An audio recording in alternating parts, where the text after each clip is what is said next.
What's your favorite part of fall? The leaves on the trees.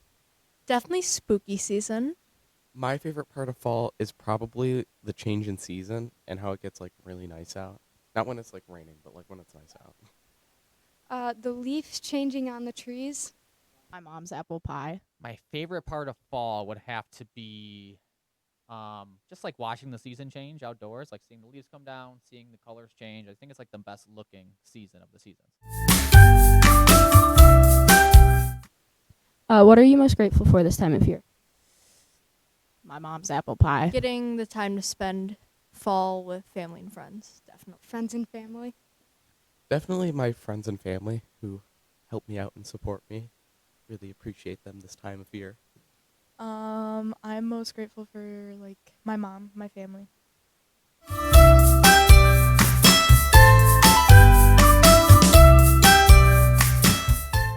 What makes November important to you and other Native Americans and like Native American culture and why?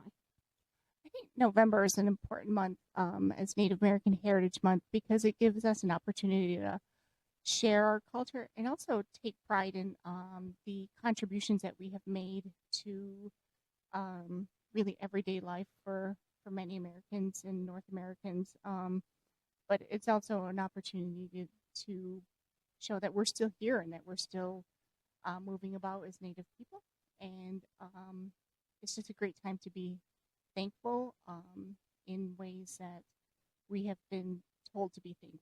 The month where it's like celebrating just our culture and our way of life. But November is important to me because it's a time for like recognition for Native Americans.